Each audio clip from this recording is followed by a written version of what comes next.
So, we're going to be talking about Scrum, the future of work. I'd like to thank Stacy and his organizers for setting this up. This event was not a foregone conclusion. It took a lot of work on Stacy's part. I'd also like to mention that I have two coaches who work very closely with Scrum Inc. in the back. Jeff McKenna, who's wrapping the book, it was the first Scrum coach. He helped me set up the first Scrum team, and so without him, Scrum wouldn't exist. Also, in recent years, I've been working closely with Scott Downey. We've written a number of papers. We've done a lot of co-training together. He's one of the best coaches on the West Coast. I'll be mentioning him in the presentation. Also, I should mention I work with, I'm an Agile coach to a lot of startups. Venture capital group I'm working with has over 30 companies we're invested in doing Scrum. And even beyond that, I work with a bunch of small companies. One of them is called Mata. They have a gaming platform that's really good for whatever you want to put on any platform in HTML5. So they have a development environment hosted on the web. They're really interesting to me because the founders started their first Scrum company a little over 2 years ago and cashed out in less than 2 years using Scrum. And so now they've been working away in this new company. They don't really need any money because they have plenty of money from the previous company, building out an even bigger gaming platform. So it's great for advertising, it's great for IT to put some really cool interface on their old, nasty platforms. And the ultimate goal is to get everybody to be able to build games and modify games, even end users with the platform. This year there's been a real significant transition. Last July at this time, if you went to simplyhired.com, you saw 20,000 jobs that were Scrum related. This year, it was all the way up to 670,000 in May. If you look at it today, it's down and it's hovering around 600,000. So why did the number of Scrum jobs go hyperproductive? 30x. In 1 year, okay? There's some significant things happening in the market. Work is changing. You know, I've thought a lot about why is that, and one way to think about it is the way this company was founded. It was founded on some basic principles that had to do with making people's life better, by empowering them, and by giving them certain rights, life, liberty, and the pursuit of happiness, basic rights. If you look at traditional work, you find out that most of the workers are not happy, and they're looking for a new job. And a recent study out of the London Economic Institute found that paid work is ranked the lowest of any activity that people do except being sick in bed. The only thing that people on the average like worse than work is being sick in bed. So work clearly sucks. It's a miserable existence for most of the people in the world. And particularly software development really sucks. And back at Agile Corporation in 1993, I was looking at this. We had a team, and at the time I was working for a nonprofit in my spare time called Agile. Agile is the leading micro-enterprise lending operation in the Western Hemisphere. And it's modeled on the Grameen Bank in Bangladesh, who won the Nobel Prize for giving small loans to really poor people. And as I worked with the president of Agile, working mainly in Latin America and South America, I found that they could take people who couldn't even feed their children. They could get them together in a group, work with them so that each person in the group developed a little business plan. And when everyone had a plan, then they would give each person like $25 as a loan, not as a gift. And they would go out and maybe a woman would buy a sewing machine, start a sewing business. Someone might buy a fruit cart, sell fruit in the town square. And within a few weeks, all of a sudden they had enough to feed the kids. once they had enough to feed the kids, they started having enough to buy them clothes. And when they could start buying them clothes, they could send them to school. And once they got the kids in school, all of a sudden they're building a new house. And all this could happen in less than a year. And during the daytime, I'm going into work at Agile with a software team, and I said, you guys, you've always been late in your projects. The software's never been good enough. Management has always said, you never deliver what we want. You never deliver it on time. You've been doing that, most of you, for 5 or 10 years. Do you want to spend the rest of your life like that? And they said, no, what can we do? And I said, well, I have an idea that I learned from the Grameen Bank. And that you get a group of people that have no money, but you have no good software. You get a group of people that have no good software. You get them together, they come up with a little business plan. You invest in a little bit what they do, and they go out and they iterate on that, and pretty soon they have better software, and pretty soon they have more software. And I said, I think in 6 months we could have so much good software, the management would be telling us to slow down. The sales guys would be saying, it's like drinking from a fire hose, we can't take too much. How would you like to do that? And they said, yes, we want to do that. So we started then to put together what became Scrum. Now, the interesting thing about this, I'm going to talk about Lean shortly, but Scrumming is working with the Lean Enterprise Institute. And the IT expert, the Lean Enterprise Institute, is recently in Uganda, and what is he doing? He's training the Grameen Bank how to implement Scrum. So here we are, 20 years later, we got the idea from these guys, and now they're thanking me for giving it back. So this has been these kind of things are one of the great things about Scrum. So we started by, how do we bootstrap people out of poverty? Not enough software. As we began working that out in Agile, I would come home and I would talk to my wife. She was a Unitarian Universalist minister, and she had all kinds of problems in church. And I'd say, well, that problem you're having, it sounds like you don't have a product backlog. What's your product backlog? And she'd talk about it. I said, I don't think you have any business objectives. What are the business objectives? So she went to the whole board and she said, why are we in business? And they spent a whole board meeting figuring that out. And they said, we want to deepen the spirituality of the congregation, we want to grow in membership, and we want to stabilize our finances. That is the goal for this year. So my wife put together, it turns out that the minister is the natural product owner in a church. She puts together a backlog of things to do to achieve those objectives. And I said, at the top of your list of stuff that you need to do, 100% of today is maintenance. You've got to get beyond that. Get it ordered, and in the top 20%, put in these initiatives that are going to meet the church's objectives. So she started implementing Scrum in church, and she began going around almost like a change agent in churches. She implemented Scrum in 5 or 6 churches. As she's doing this, a venture capitalist wants to talk to me, and we start discussing Scrum, and he says, we really need to implement this in the companies we're investing in. And as they started to do that, they noticed immediately, Scrum works for everything. It's not just for software development. How do we move it across the company? We need to start coaching the senior management how to implement Scrum everywhere. Sales, marketing, finance. How about running the senior management team as a Scrum?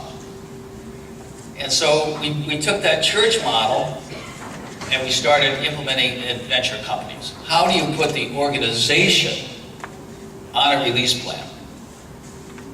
Every quarter, this is going to be a better company.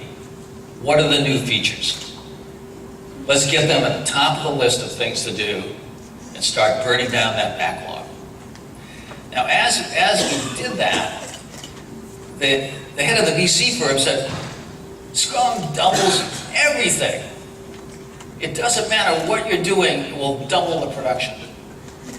And so he said, we're going to implement Scrum everywhere in the venture. And so every single person's on a Scrum team.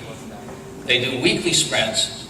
And after they'd done several months of weekly sprints with 6 or 7 teams, they had almost 100 sprints under their belt. They did an analysis. And what they found was the teams that were working in the traditional way, long hours, late nights, and weekends, were actually slower than the teams doing Scrum well, working less than 40 hours a week. And in fact, the teams that worked less hours had double the productivity of the teams working long hours. So the head of the venture group pulled everybody together and he said, we're going to stop this long hours, no more night work, no more weekend work, you're not getting any pats on the back for doing that anymore, and we're going to double the productivity of every team in the company. What do you think happened? Well, they had one team that did it, the finance and administration group. And after a sprint or two, they said, you guys just don't know how to do Scrum, we're splitting you up and putting you on fast teams. So within a couple of weeks, all teams had double productivity, and they went on to triple it. There's a paper written on this, how they did it, that you can look at yourself. So even the VCs would say, I'm feeling guilty. I'm with my family on the weekends. Scrum is giving me back a life. There must be something wrong. I'm not working hard enough. And they would have me come in and do retrospectives with the team to see if they had really doubled productivity.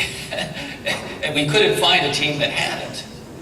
So basically, Scrum gives people back a life. How many people have got their life back with Scrum? There's got to be a few of you in here that feel that way. I know. All over the world, people tell me that. Now, one of the things we've been working with a lot in the last year is the happiness measure. I found going around the world that there were certain companies that found that the happiness people produce more revenue. In fact, happiness is a better leading indicator of revenue than most of the financial metrics your chief financial officer has. They're all indicators of past performance, not indicators of what's going to happen in the future. So we began implementing the happiness metric. And as we began doing this, we started looking at all the research on happiness. And it turns out that for a couple of years, the most popular course at Harvard University was a course on happiness. And it was led by Professor Ben Shahar, who wrote a book called Happier. In the book, he had this chart, which really helped me understand software development. Because he said, you know, in order to be happy, you have to act in a way that makes you happy today and do it in a way that's going to make you happy tomorrow. That's the upper right quadrant. But most people are not there. They start off down in the lower right, the hedonists. You know, we're going to hack today and let tomorrow take care of itself. Okay? So that's the way it goes. That's what happens here in the valley in all the garages. Okay? We're going to hack today and they will come tomorrow, right? But then the company starts growing and you get some investment.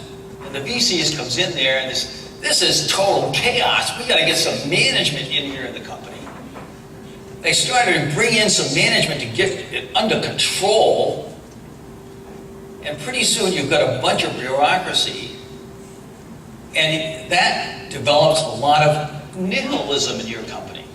You know, this company sucked yesterday, it sucks today, and no matter what you do, Mrs. Scrum Master, it will suck tomorrow. Does anybody have any of those people on the team? Every Scrum team has one of them, right? So now you start building up all these nihilists, and things start to really slow down. You know, did that happen here at PayPal? I bet it did. So now you have to bring in the people in the rat race category. That's probably many of you in here, okay? You're going to work really hard today in order to get promoted, so then you'll be happy. But then you get promoted. Now you have even bigger headaches. You got to even work even harder. So the rat race people are brought in because the nihilists can't produce anything. So we've got to have a bunch of project managers to crack the whip. Okay? That's why all of you were brought in. But still, nobody's happy. Okay? Well, Scrum is a way to push all of you around into that upper quadrant. We'll talk a little more about that later. Now, there has been a great transition, particularly this year in Scrum. It's become, Scrum is going to be about 10% of the total new job openings in the United States shortly. Okay, so it's huge. But along with that has come some interesting problems. You know, this is data from Jim Johnson, the CEO of the Standish Group. He and I have started working together a little bit. And what he did is he had about 100,000 projects in his database. And he took them all for about the last decade, 2002 to 2010. He split them into traditional projects and agile projects. And what he found was traditional projects have a 14% success rate. No surprise to any of you who have done a lot of waterfall projects.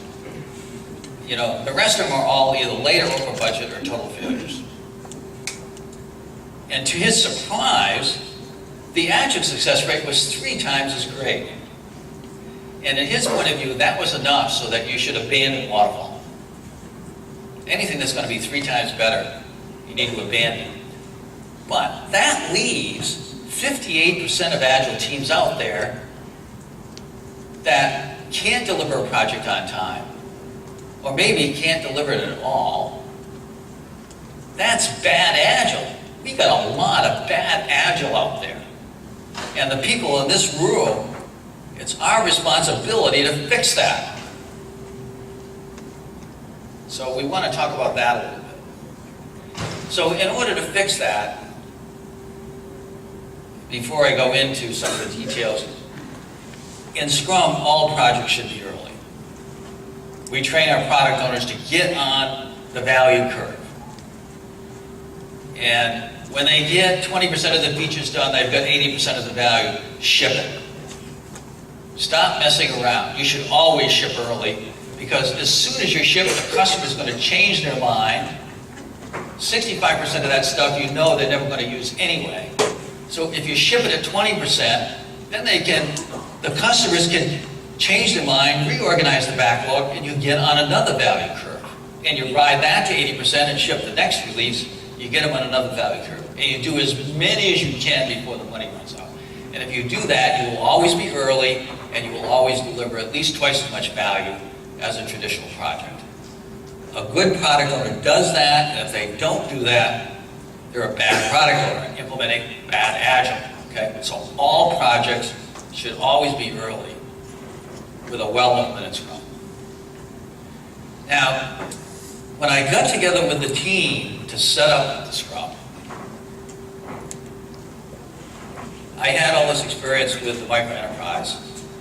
I also had a lot of experience here in Silicon Valley. For 15 years, I worked with a nonprofit in Palo Alto on how to build teams to do public service. And the leadership of that organization was mostly entrepreneurs who had cashed out. You know, they're under 35 years old, they've already got more money than they can ever spend. What are they going to do with the rest of their lives? Do we have any of those in here? Maybe we have some in here, running around training people in Scrum. So they brought all that experience in startups, how you build empowered teams, how you built that team spirit, and put it into volunteer projects. And And I spent 15 years working with them, helping with that, learning how to do it. So we got into Easel, we're trying to figure this out.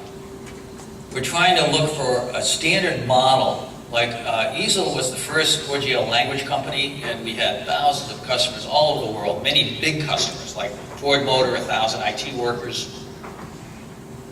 How would we frame a way of working that made sense to them?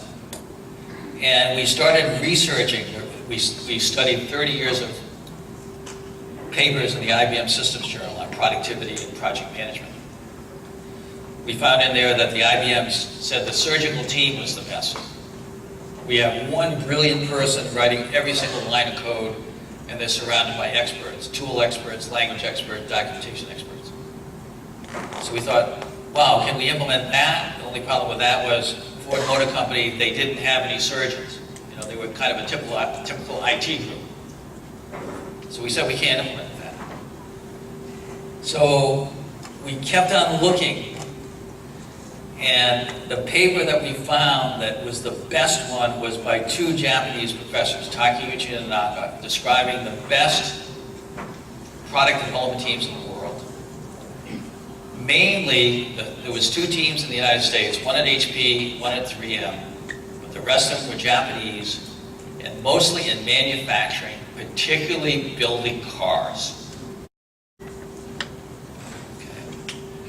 If you go back and read The Machine That Changed the World, it was written by the Lead Enterprise Institute, trying to identify why in the 1980s the Japanese were winning in the car business, you will see that Taiichi Ohno studied General Motors. He said all these specialists on the line are causing a lot of waste.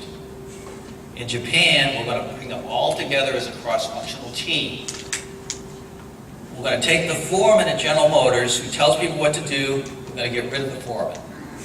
In place, we'll have a team leader who helps the team, a servant leader that can actually do work with the team to fill in for them. And as soon as he got that working, he implemented continuous improvement. In my view, that is the first Scrum team that we were basing this whole model on. Scrum comes out of lean product development. We also had the benefit, though, as I had helped incubate a company called iRobot. And we learned how these intelligent robots operated on simple principles, simple rules, can cause self-organization and cause dramatic improvements in behavior and effectiveness. We also at Easel were working with Smalltalk, and we studied what Alan Kay had done at Xerox PARC, which I'll mention in a moment. And another key factor, in fact, where we got the daily meeting in Scrum, came from research at Bell Labs. The first implementation of what became Scrum was based on Bell Labs and the MIP Media Lab. The sprint review is the demo or die, right out of the Media Lab, because I had hired a lot of people out of the Media Lab in my previous experience. And on that basis, what Bell Labs was doing in the Media Lab, we then overlaid lean product development from Takeuchi and Naka. And that's what became Scrum. The robots were an implementation of complex adaptive systems. I had spent 11 years, maybe some of you don't know, my background is a career as a fighter pilot and then a career as a medical school professor. Nothing in IT. A large banking company came by, the medical school, and I was working on technology. Actually, I had the team that was the best in that technology in the middle of part of the United States. I was in Denver. And they said, hey, you know, you guys have all the smarts and none of the money, but over at the bank we have all the money and we don't know what we're doing. Why don't you come over and help us with our systems? And he made me an offer that my wife couldn't refuse. I wound up in the bank. So I find, you know, they have hundreds of COBOL programmers. Any of you in the banking business in here? Yeah, do you still have COBOL programmers? I do a lot of training in Zurich. There's still thousands of COBOL programmers in Zurich. and their projects are still all late. The software really sucks. I said, and the fix for that was, let's have more reports and more meetings. And it didn't work. It actually just made things slower and made the customers scream even more. I said, you guys are crazy. What are you doing? I can't believe. It's all self-defeating, self-destructive behavior. So I went into the CEO, I ripped a chapter out of In Search of Excellence, which was popular at the time. I threw it on the CEO's desk and I said, okay, your division that is the worst division is the automated teller division. I want you to give me everybody in that division. Sales, marketing, support, engineering, systems. I will run them as one cross-functional team and we will fix that. We will run a little company within a company, and you as the senior management can be my board of directors. I will report once a month with a profit and loss statement, and you can give me advice. And other than that, you stay out of my company. If you want to fix it, you'll do that. Otherwise, it will suck forever. The CEO came to me the next day and said, okay, Sutherland, you asked for this headache. You got it. And we began to implement, based on complex adaptive systems, what became a prototype of what a few years later Scrum. Now I mentioned Alan Kay. Alan Kay was really important to us, being small talkers. Alan Kay invented small talk. He was invited to MIT to give a presentation, get an award on being the small talk inventor, and this was his first line. He said, my team at Xerox PARC in the 1980s invented the first personal workstation. We brought the mouse over from SRI and hooked it up to the workstation. The first implementation of Windows, the first laser printer, the Ethernet, the first widely deployed object-oriented language. And that's what Bill Gates and Steve Jobs based their whole companies on.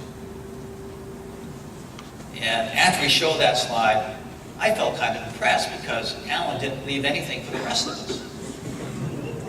But I listened to what he said on how he did that. He said, he said, most companies look at small incremental improvements. We could never have done any of that.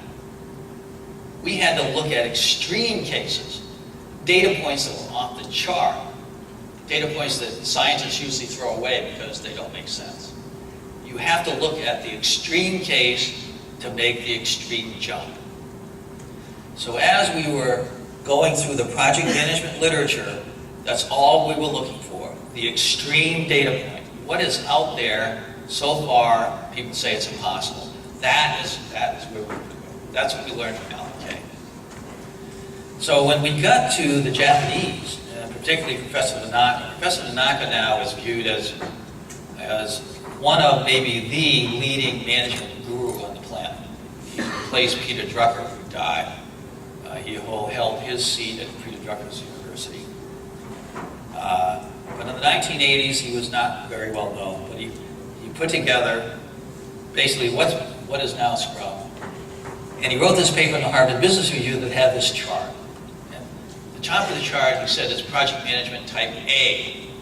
He said, this is what we saw when we brought senior management teams from Japan to the United States, particularly at NASA. We brought Fuji Xerox senior management to NASA. They described how they built the space shuttle. Many years of requirements, handing off a big document, many years of analysis and design, handoffs of big documents and many years in each phase. He said, but what happened is Fuji Xerox went back and tried to implement the NASA style. They thought it was best practice, and they found it's an extremely high failure rate. Now, because the Japanese had been trained by Edwards Deming after World War II to do root cause analysis of failure, they did, and they found out that big documents and handing off between departments is the root cause of waterfall failures.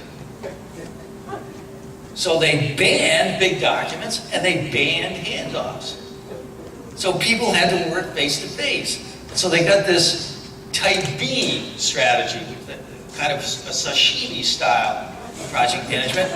And all of a sudden the success rate went way up and and the cycle time shortened.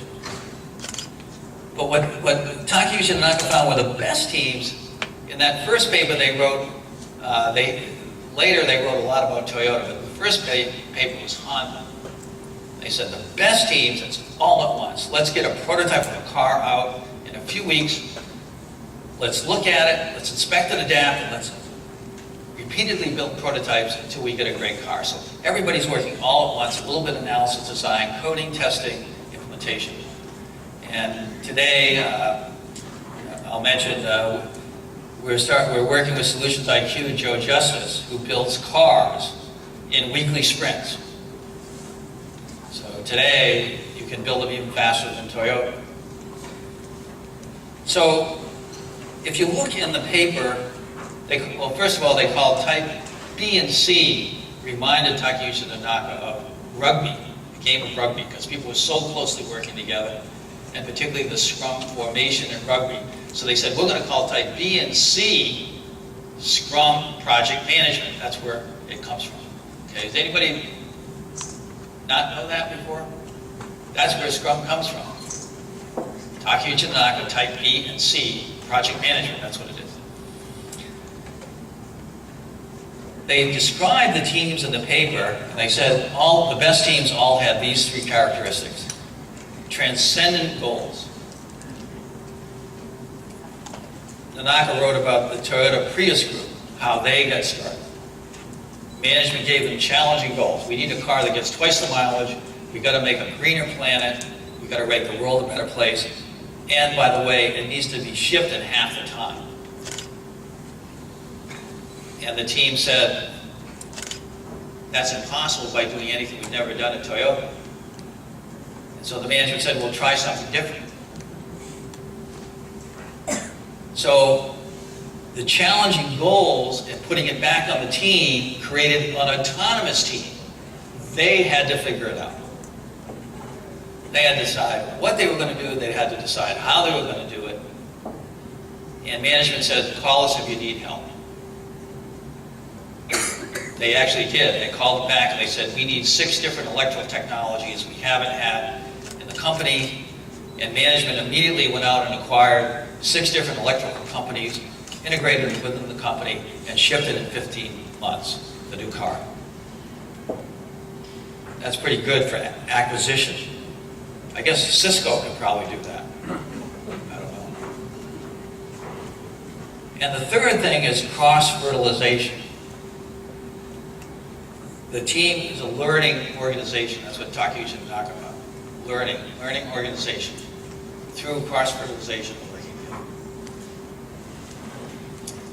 Now recently, actually it's been a year and a half now, we started meeting with the Lean Enterprise Institute because we're in, my office is right across the street from the MIT Sloan Business School, and right next to the Sloan Business School is the Lean Enterprise Institute.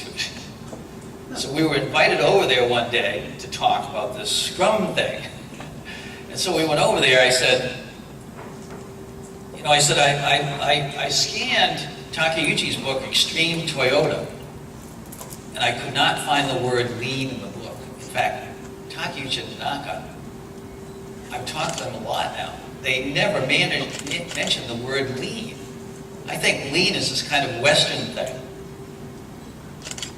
How come you guys are always talking about lean? Womack wrote The Machine That Changed the World and Lean Thinking, which is one of the founding documents of lean. And they drew this yin-yang on the board. They said, Takeuchi and Tanaka are talking about knowledge generation on new product development. It's done by Scrum teams. If you look at them, they're lean product development. We're on the assembly line looking at the techniques where the Scrum teams build the cars. So these techniques we call lean. It's the same thing, trust us. So that's the difference between, what's the difference between Scrum and lean?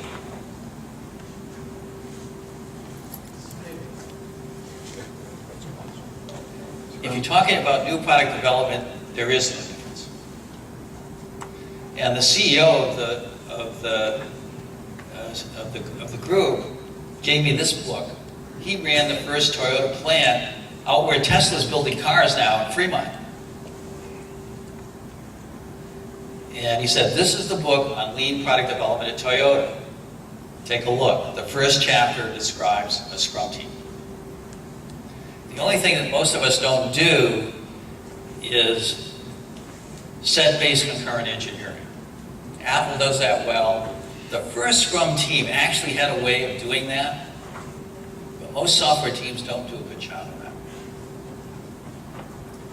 So, this background in Japanese manufacturing is really important to Scrum, and everything in Japanese manufacturing where they're implementing what we call lean is based on the PDCA cycle that Edward Deming taught them. Plan, do, check, act. So in Scrum we plan, release plan, sprint plan, we do the sprint, in the daily meetings we check and sprint review, and act in Deming's is the examination of the process and figuring out what process change to make and actually executing on that.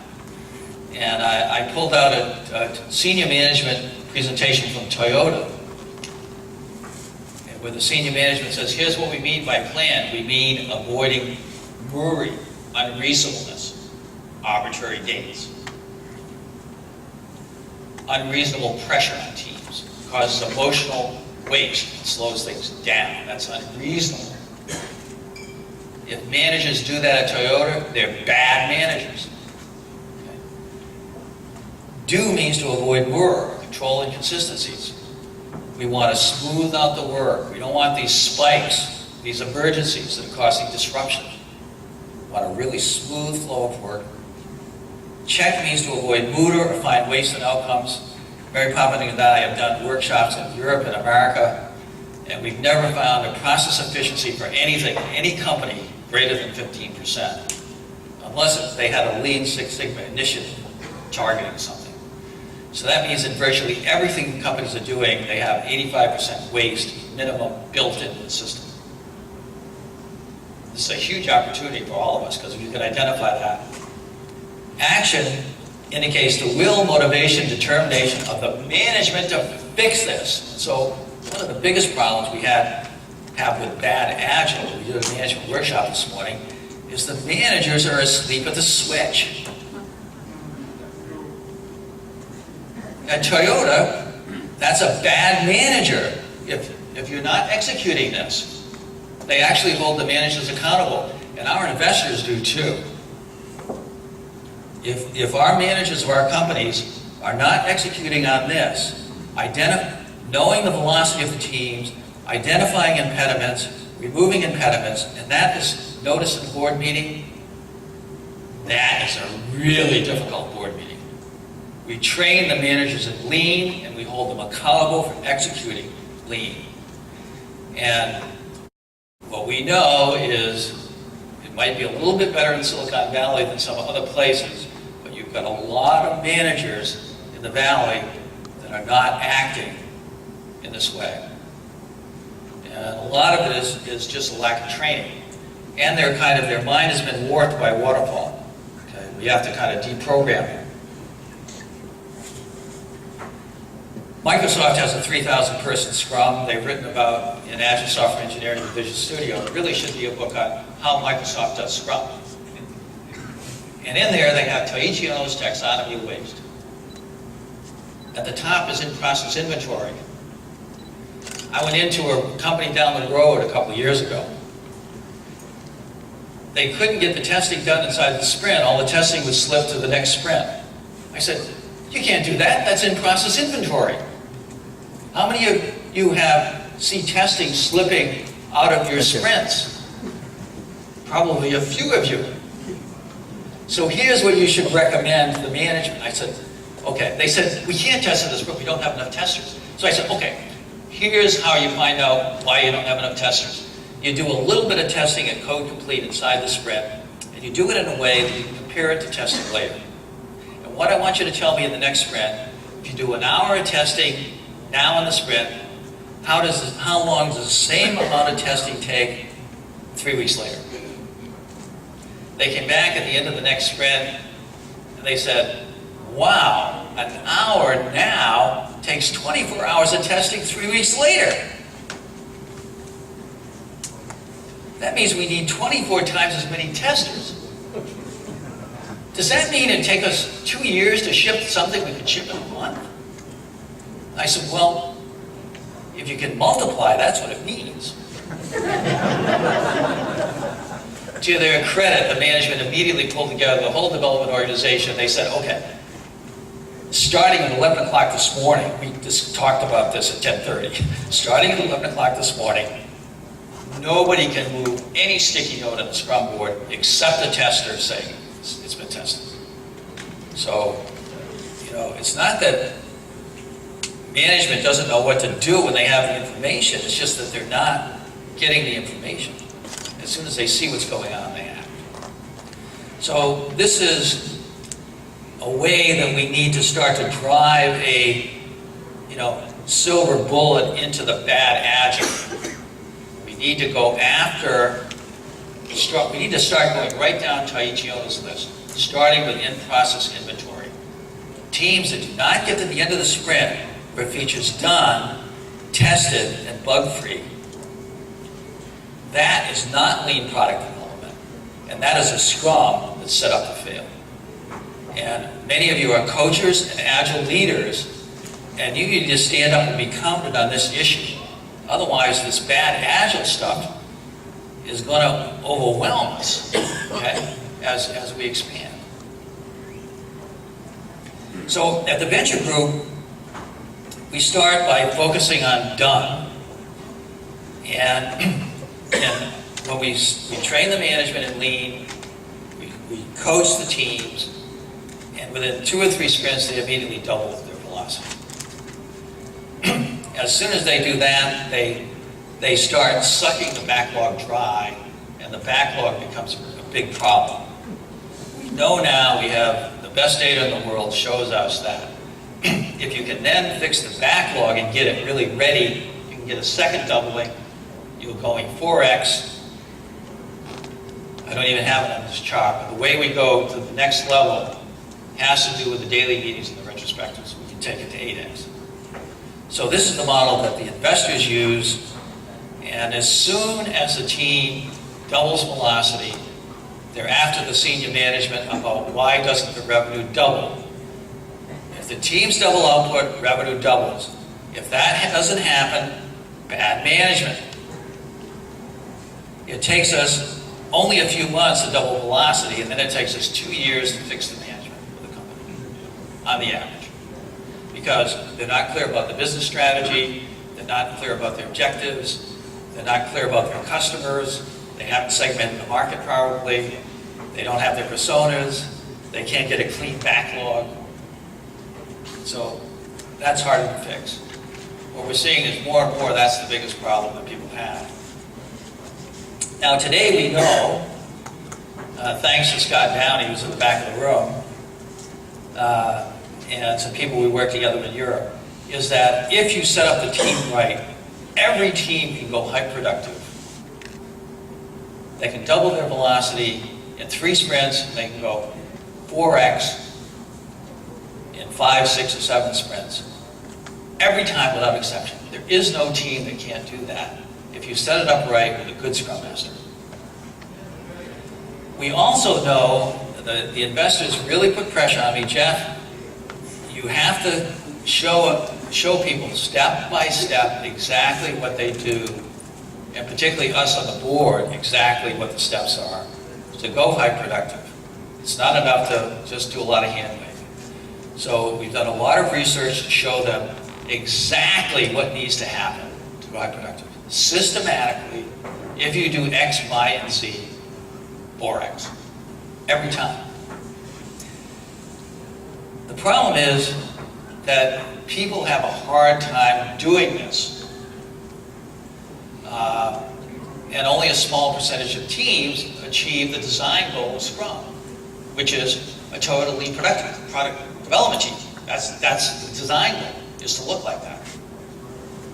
So, and I've noticed that Scrum Masters really struggle. It's kind of hard to implement. And it's slow and it's painful. Whereas, I was talking with Jeff McKenna today, Scrum was fast, easy, and fun, right? We had more fun doing Scrum. why is it that so many Scrum Masters, it's not fun? And so we try to identify where are the points of pain. And we didn't want to add it to the Scrum Guide, but I started working with the Scrum Patterns movement, which comes out of the original Hillside group, the software design patterns movement 20 years ago, and has a process for developing patterns at work. And I've just published a paper that will be presented at the Big Agile Conference next month on a small set of patterns, a pattern language that will make every team at least double and make it fast, easy, and fun for the Scrum Master if you simply implement these patterns. It's all based on a pattern discovered at the venture group. After they had done hundreds of scrums, they analyzed all the data. They said, wow, the teams that improve the most are the ones that finish the sprint early with the software done, tested, and bug-free. In their case, it wasn't software, whatever they were doing.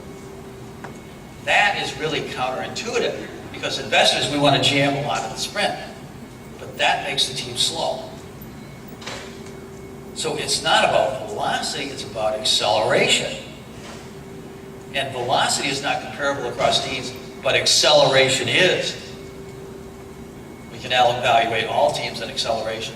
So teams that finish early accelerate faster. So the way in to solve this problem is to go after what are the things that make the teams not finish early. So we take the core Scrum and we start wrapping all these patterns around it. Okay, I want to spend just a couple minutes talking about a couple of them. Here are the ones in the paper. How do you get off to the right start? You've got to have stable teams. If you're changing the players all the time, they can't learn, they can't improve, they'll never go high productive. It's impossible. The next thing we find out is we come into sprint planning, it starts at 9 o'clock in the morning. At 3 o'clock in the afternoon, it's still not done. People are still confused, they're tired, they're depressed. We said, we can't invest in companies like that. This has got to be fixed. These guys need to come in at 9 o'clock in the morning. By 10:30, they need to be excited, rushing to the keyboard. What does it take to do that? Well, one thing for sure we can do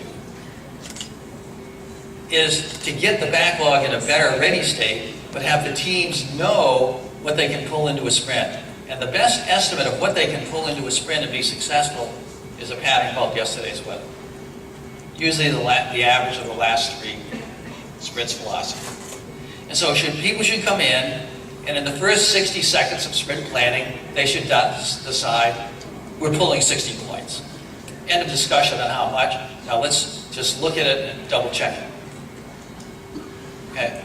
So in my company, that's kind of a company rule. You know, it's like standard engineering practices.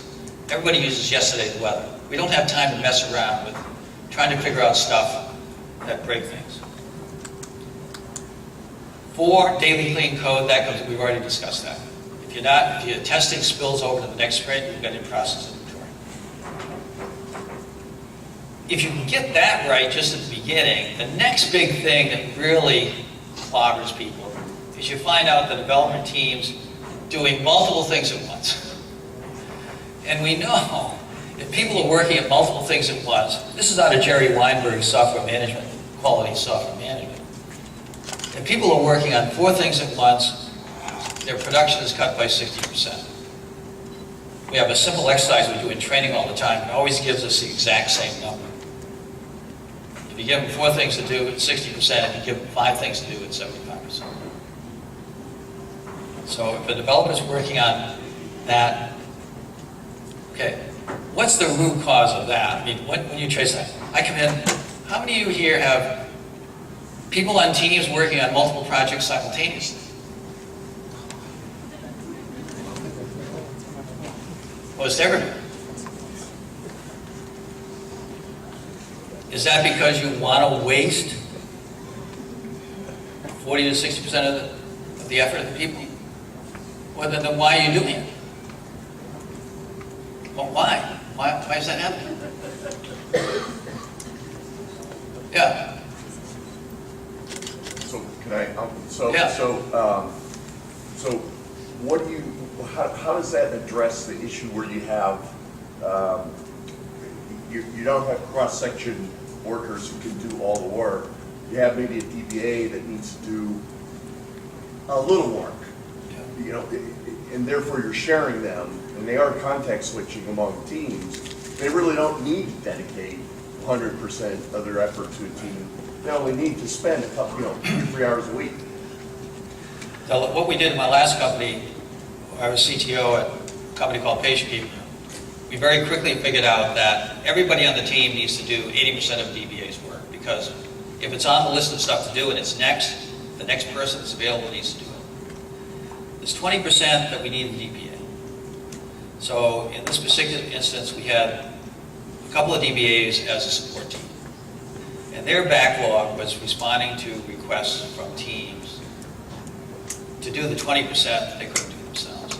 For most sprints, we didn't need them at all. So we kind of built the cross-functionality into the teams. Here's a local company, Citrix Online. Maybe some of you have seen this paper. They took this at the enterprise level. When they started, it took them 5 to 10 months to get a release out.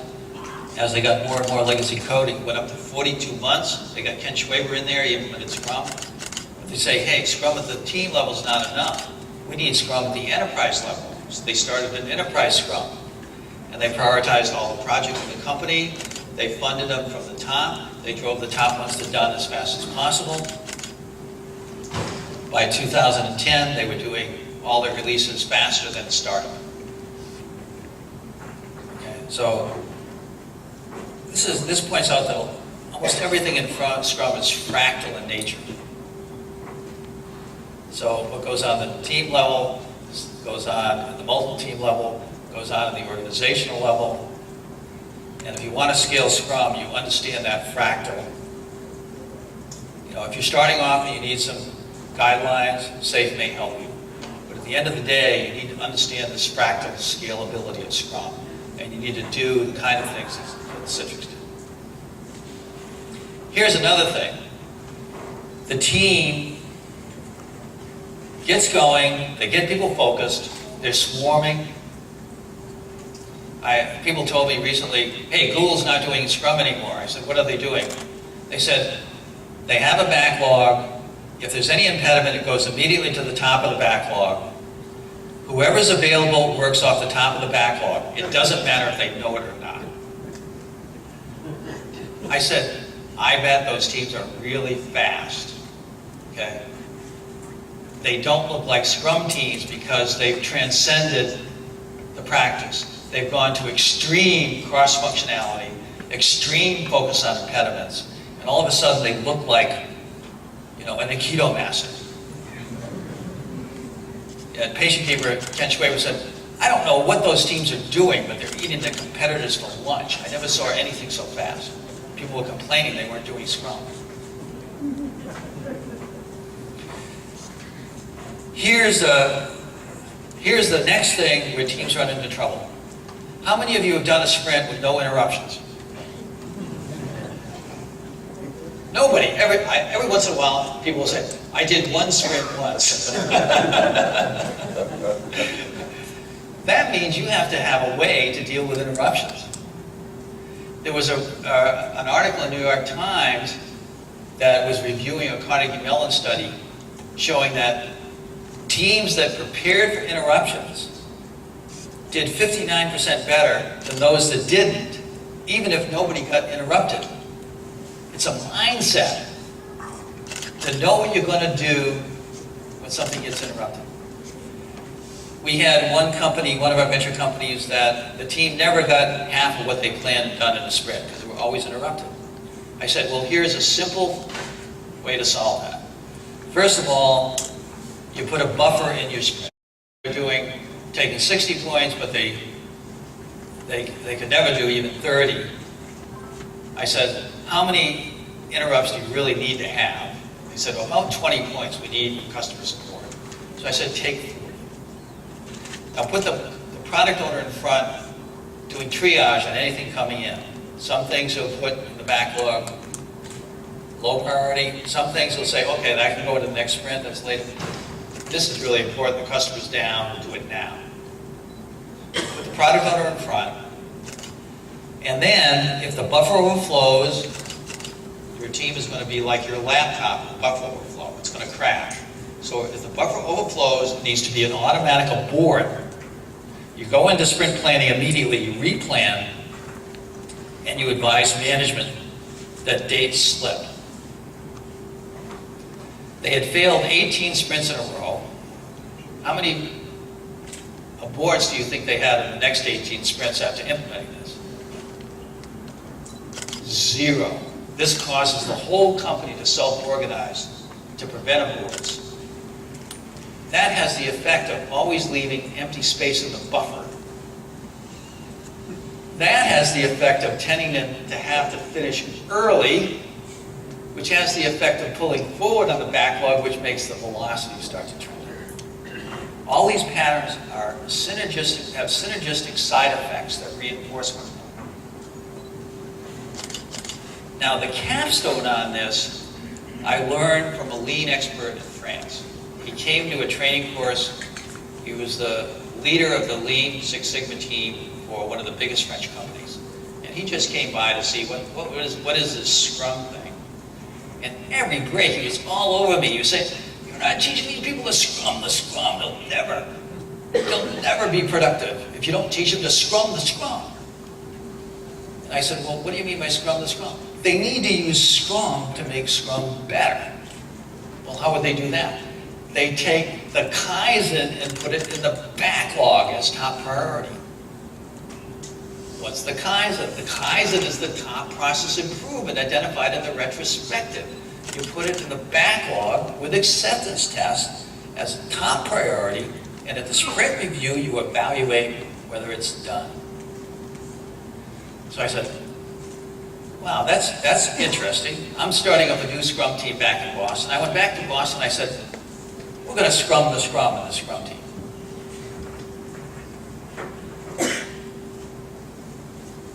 So there's a pattern on that. All these patterns are at scrumplop.org. We're going to put the Kaizen in the backlog. It's going to help us finish early. It's going to pull more backlog. It's going to increase yesterday's weather. I had a team of 2 that had been running for over a year, weekly sprints. So these are all week sprints. We doubled the size of the team here. They started running at 40 points. We started scrumming the Scrum. Within 3 sprints, there were 120 points. And this is 2 years of data after that. They increased 10% sprint to sprint for 2 years running. Notice those low points. That's where the company is shut down between Christmas and New Year's. These guys get more done on vacation than they used to get done.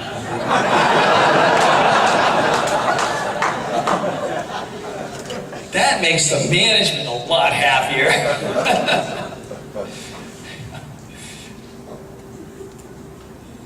So, we're at a tipping point for Scrum.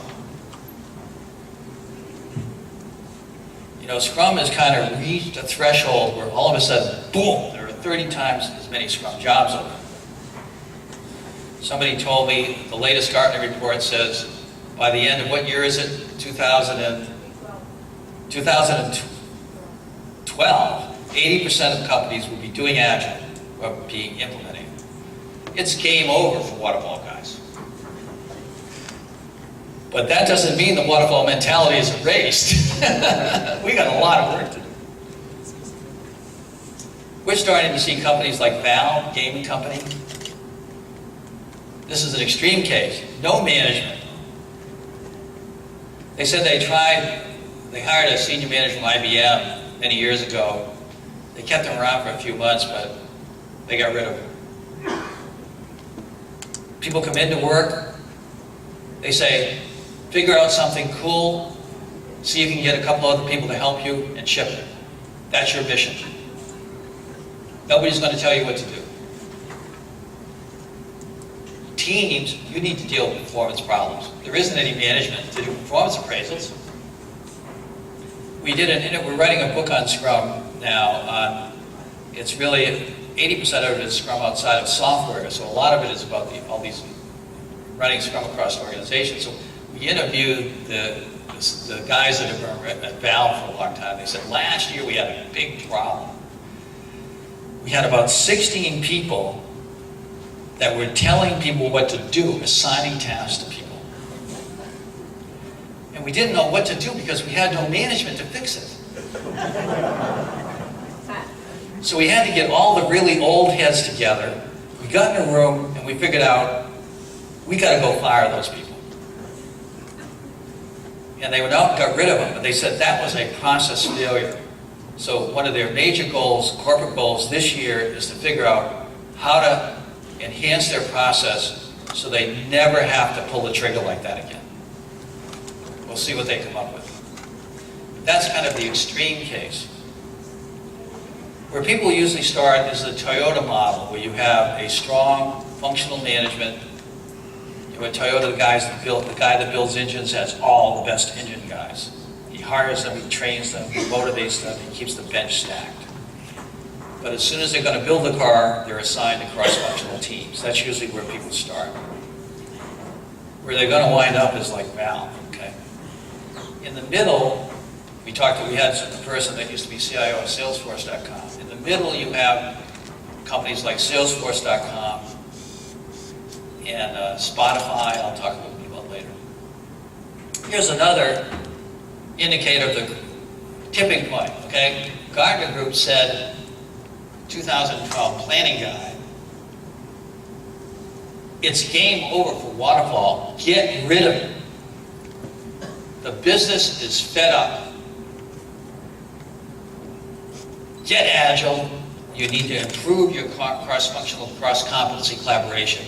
You've got to get that tools usable. You've got to start the technical debt management program. So Gartner Group is saying, game over, and that they're broadcasting this to every senior management team on the planet. It's game over.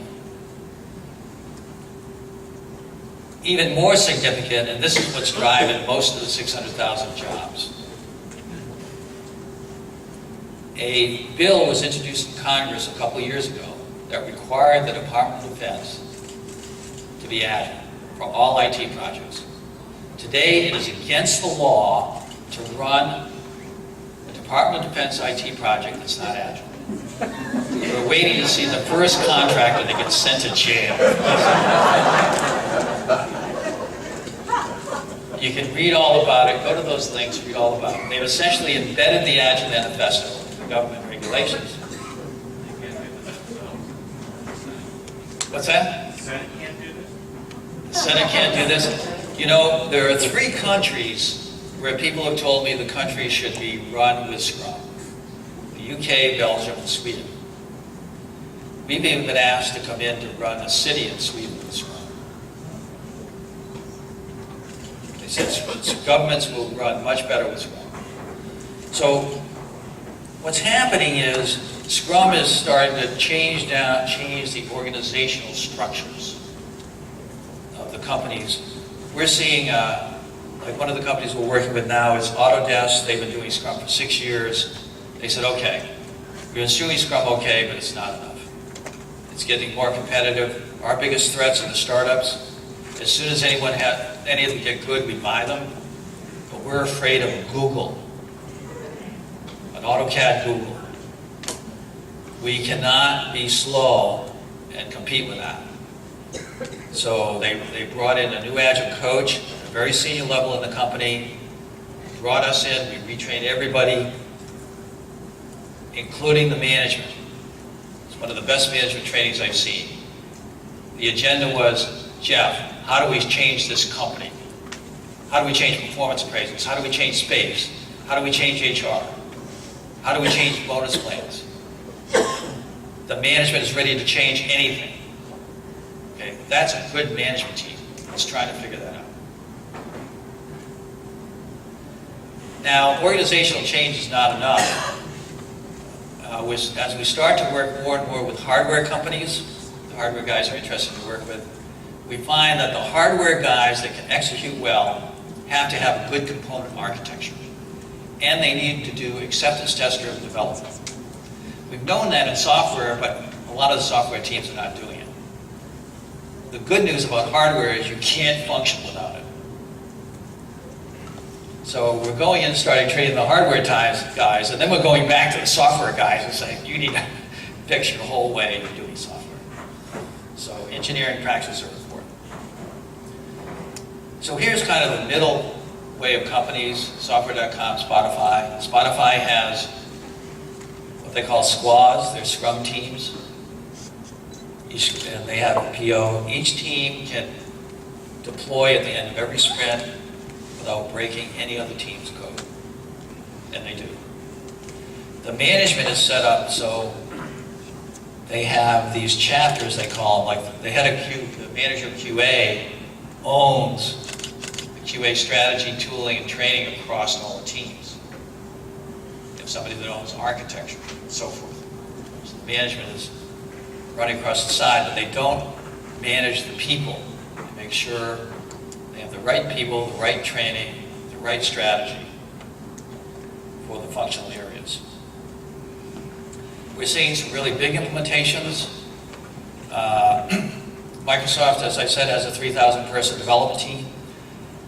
The most interesting example I saw recently, we did an executive workshop in Wiesbaden, Germany, and we had all CTOs and CEOs in the room.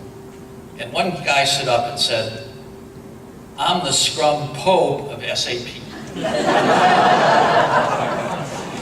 So the whole group said, "Get up there and draw us your organization. How does it work?" And he said, "Well, we have," he said, "not quite 1,000, a little over 800 teams."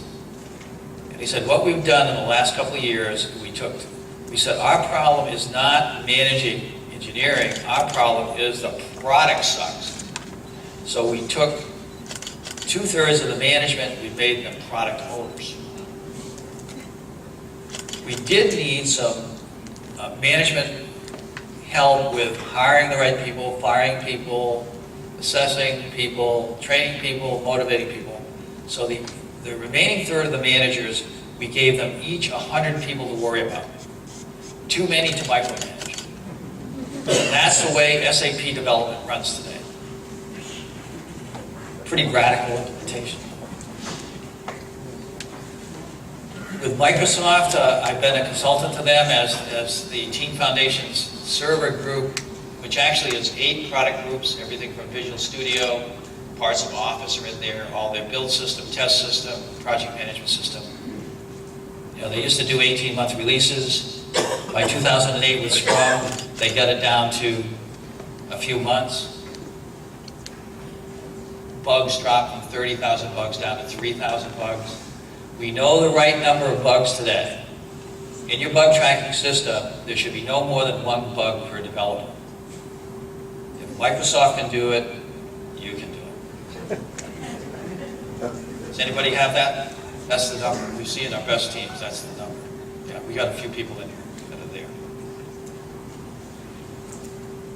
I got a note a few months ago from the head technical guy at Microsoft. He said, "Jeff, we've gone to 3-week deployments. At the end of every 3 weeks, we deploy a new release of all Microsoft development products. Not Windows, they're still an interesting problem." The virus.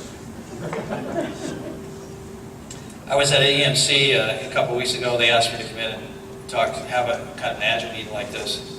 I said, well, if you did the same as Microsoft in Hopkinton, where I was, they have 3,000 people doing Scrum. You should be able to at least double the productivity of the teams. Microsoft has done better than that. And that would be $385 million a year in cost savings. Not to mention, much better product. Okay?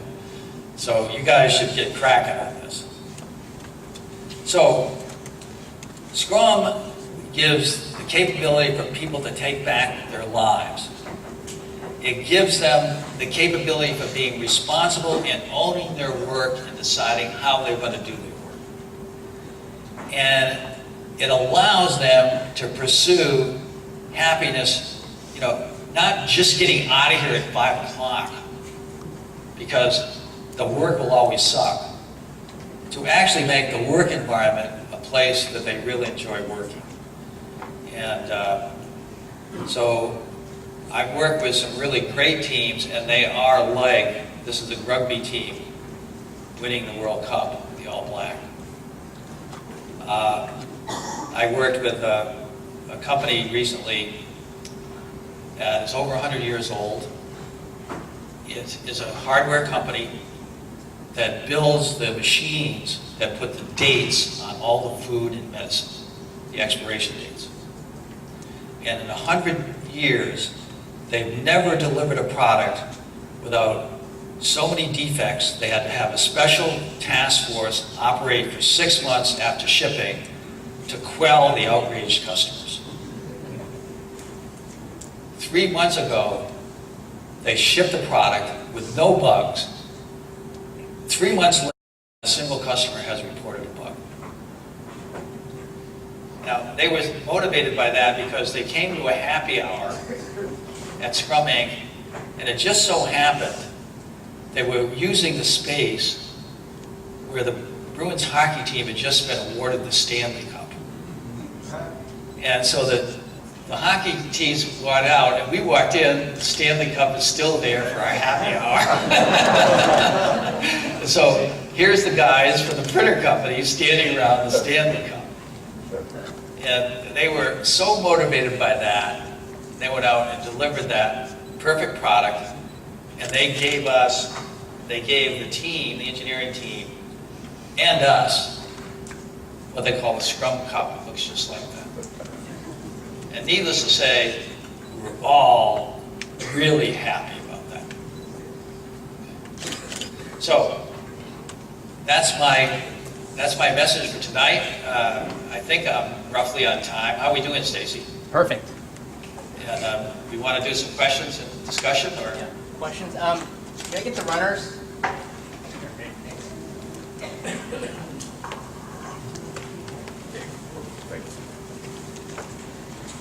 Jeff, a lot of what you've talked about today to get real success in the use of Scrum involves a transformation of companies. I think you've made a clear point that those companies that can go to a Scrum model from the perspective of management as well are the ones that are most successful. First of all, let me ask, did I get that right? Was that part of your message? The message is that it makes it a lot easier, but remember, Easel, the first Scrum team, did not have that. They had a traditional management. Okay, the reason I'm asking this is because you had a little brief aside earlier about SAFe. And looking at what SAFe does, that seems to deal with the traditional governance, portfolio, program components that more traditional companies adhere to. So I really would like to hear your opinion as to what you think about that, considering how difficult it is to do organizational change at a high management, C-level management level. Well, I've known Dean Leffingwell for some time. We had dinner in Berlin a couple of weeks ago. We were talking about SAFe. He seems to be getting some good traction for that. And if you have a traditional management structure that doesn't know what to do, then SAFe provides some good guidelines to get them started. My only comment to Dean is I view Scrum like a SWAT team. I mean, in our Scrum book, we have the special forces. They really operate as a Scrum. And they wouldn't like the notion of being called safe. And at scale, being a fighter pilot, John Boyd, the greatest fighter pilot that ever lived, taught the Marines their strategy. And when the Marines go in on an amphibious assault, which is what I view Scrum scale, they wouldn't want to be called safe either. So I think safe is maybe a good way to start for traditional companies when they're starting off. But when they become a valve, it's not going to be safe anymore. That would be my opinion. Yeah. Hello, Jeff.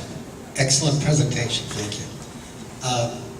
I can't tell you how many people or how many vendors sell me or entice me with Scrum training.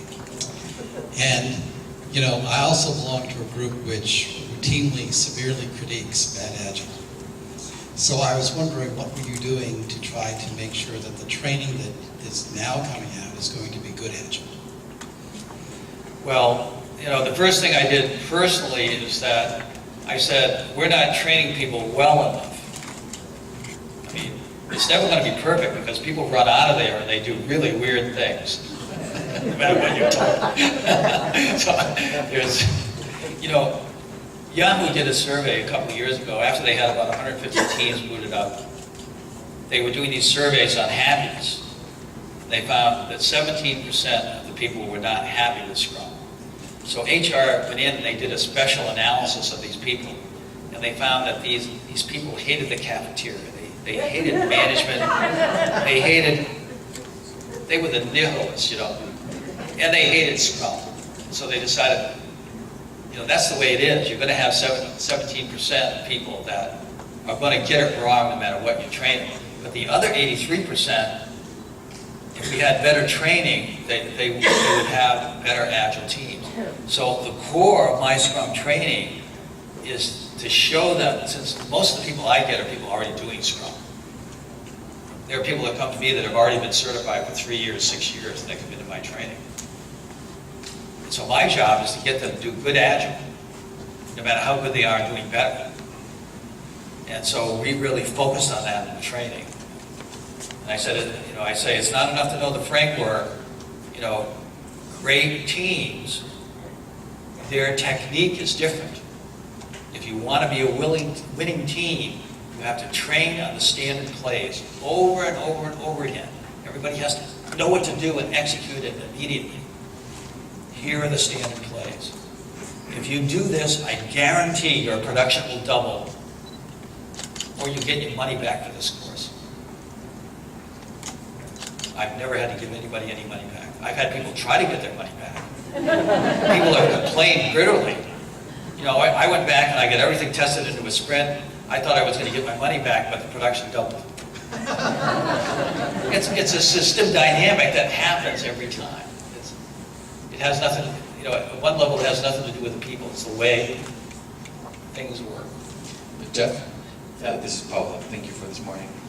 And on managing change, there was this moment in this presentation where you kind of said, like, cut it. You know, it's like, next person, grab the top of the backlog item, do it, even if not their skill set. And there can be a lot of resistance to that.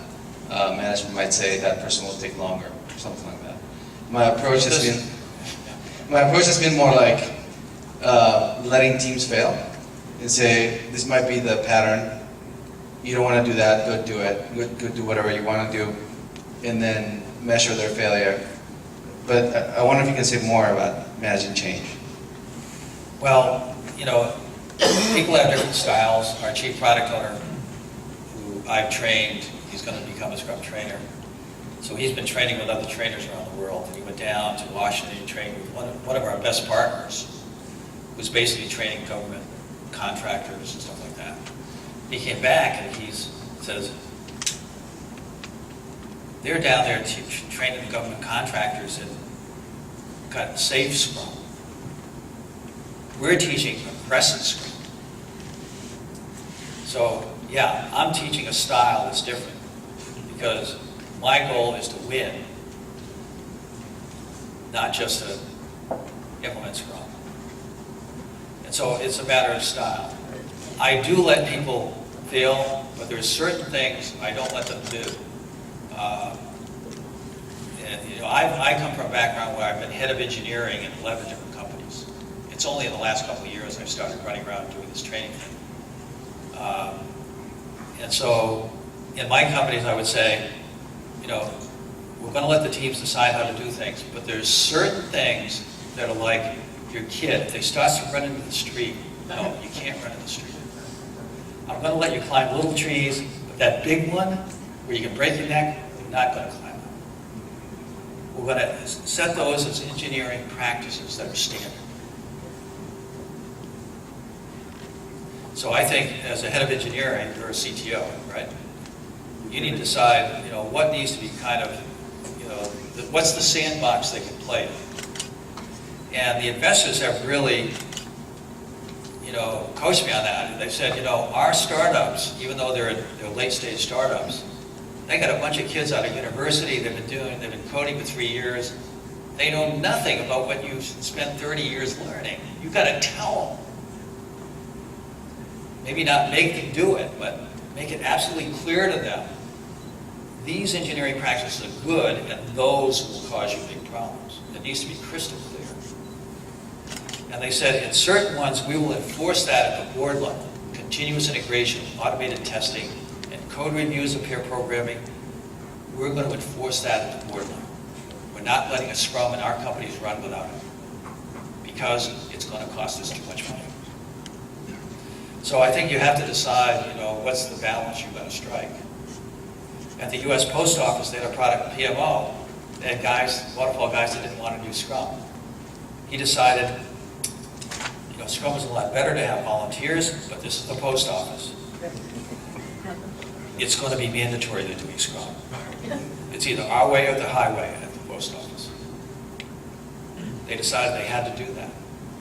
Otherwise, they'd suck until the end of time. You have to make your decisions, you know, and draw the line in the sand. You know, I'm basically like, I used to, okay, we got to wrap it up. My philosophy, you know, I used to coach sports teams when I was in college, and I got into the Air Force. I was always coaching sports teams, and I brought that training into Scrum. And my goal is to win, and I want to really coach the teams and show them where they're going to fail much more aggressively than some Scrum coaches will. Let's let them screw up the sprint and learn from that. I'm more likely to say, if you do that, the sprint is going to fail. Then stand back. Then they blow up and they say, okay, they do it. How many times do you want to fail like that without changing your behavior? And then about the third sprint, this is where I get some differences with Google. About the third sprint of that, I say, this is unprofessional behavior. You've screwed up 3 times for the same reason and you're not changing your behavior. You're an unprofessional developer. I think that's unacceptable. Some of our companies, I've told people, go get another job. You need to go get another job. We're not about just failing sprints every time for the same reason because you refuse to do basic engineering. Okay. So that's my wrap up.